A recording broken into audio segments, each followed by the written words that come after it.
Today is the big game. It's finally arrived. The Tuscan Raiders are about to face off against the Kashikian Moof Milkers.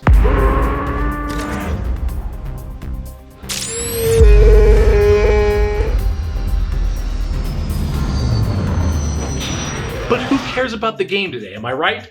I mean, I'm here for the food. And what better tailgate grub than Smoky Mynock Wings? So, what do we need to get this party started? Well, first of all, we need Mynock wings. We use the genetically modified Mynocks. You want to make sure that when you order them, you ask your butcher for the party size, bone in, skin on. Don't make the mistake of ordering a normal Mynock, or you're going to end up with a massive, nasty parasite that'll chew through all of your power cables and your energy conductors. So the first thing we want to do is create our marinade. For that, we're going to need the following ingredients. 1 bottle of Ponda Baba's one-arm hot sauce. I have a large one, but I'm making 2 batches here, so if you're going to make a smaller batch, you can get a smaller portion. 1 tablespoon of Munka salt. I get mine from Tatooine Spice Smuggler. You can determine where you're going to get yours. 1 tablespoon of Kessel spice, 1 tablespoon of fire spice, 1 teaspoon of Novajack, 1 tablespoon of dried karak, and 2 tablespoons of ground deluge. I'll point out that the deluge has a bad drug history, okay? That said, when it's dried correctly, mixed with a small amount of fermented Luna weed, it's amazing on your food.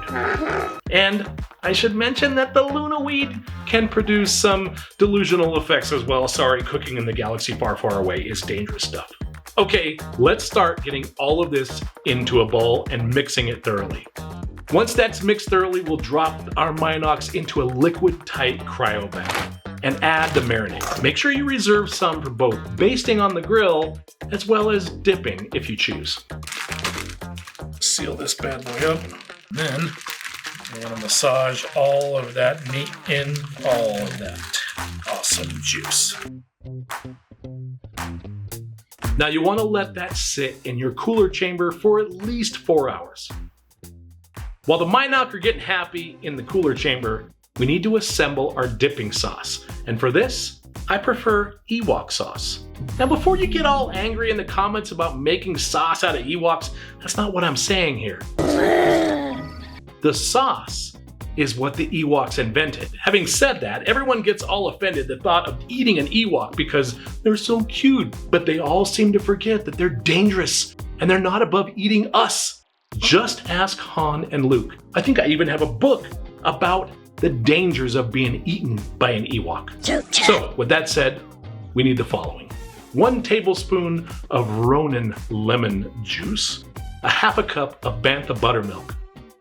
We need 1 cup of Rodinian mayo, a half a cup of fermented Bantha cream, 1 bunch of fresh Hondurinian weed, 1 tablespoon of dried or fresh Dakota spice if you can find it, a half a teaspoon of Solus garlic powder, a half a teaspoon of Munka salt, more may be needed to taste, we'll find out, and a half a teaspoon of fresh cracked Yarrock, or more to taste.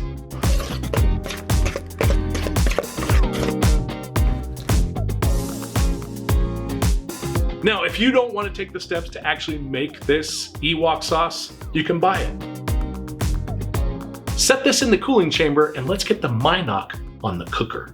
Alright, so for smoking the wings, we need to fire up the smoker and have it ready to go. I'm using a Carillion hypersonic pellet smoker, but there are a number of heat-inducing smoke cookers out there. The most important aspect is controlling your temperature and getting a decent amount of smoke flavor added. I'm using Bonshire pellets from Kashyyyk today. It gives a good smoke flavor without being too overbearing. I'm setting a temperature of 325 degrees Fahrenheit, and I'll lay the wings across the grill, getting nice, even coverage, and we're shooting for a 30 to 40 minute cook time here. Now, while we're letting the Mynocks get a little color on them, let's put together a refreshing drink. One of my favorite beverages to enjoy while watching a little hut ball is a simple calamari red. It's a trap! It's a lager-based beverage mixed with spices. We'll combine Mon calamari juice, the juice of 1 tangy green yogurt, a splash of Ponda Baba's one-armed hot sauce, or if you like a little bit more spicy, and a bit of liquid Tyron. And blend them all together. Next, we'll take a glass and rim that glass with a special spice made popular by Rhodanians called tahini. We'll add the calamari red mix and then the lager. Today I'm going with a Fat Bantha Light. The light version lends itself better to the mix, but there's nothing light about the big taste that you get from a Fat Bantha beverage. And there you have it, a fresh-made calamari red. May the force be with us.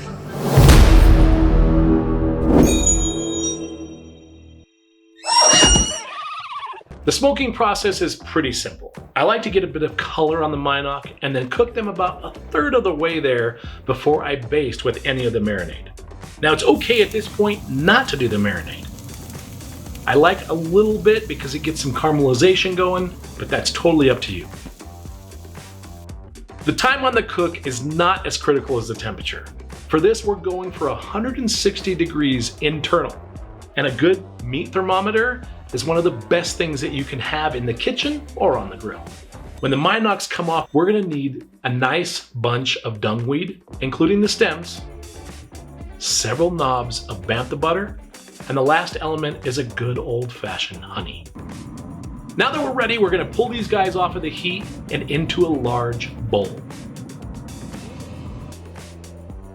Then quickly, while there's still a lot of residual heat left on the Mynock wings, we're gonna add the bantha butter and the honey. This coats the Mynock, and it both gives it a little extra flavor as well as a great mouthfeel.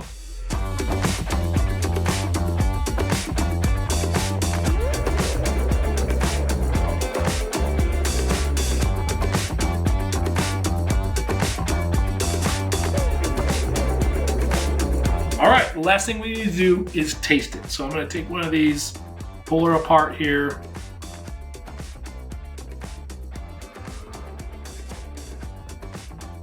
That's perfect. We're gonna drill a little bit of that on there. See how we did. You get the tanginess, that Ewok sauce, it's perfect. We really hope you try to make these Mynock wings yourself, and we hope you enjoyed this deviation from our normal episodes. And if you'll excuse me, I'm gonna go ahead and finish this, and we'll see you the next time. Well, you know what next time is. We're going for 160 degrees on these, and a good meat thermometer is one of the best tools that you can have in the kitchen or on the grill. I'm doing all that again. Oh boy, that didn't go right. Okay, here we go. I'm gonna redo that.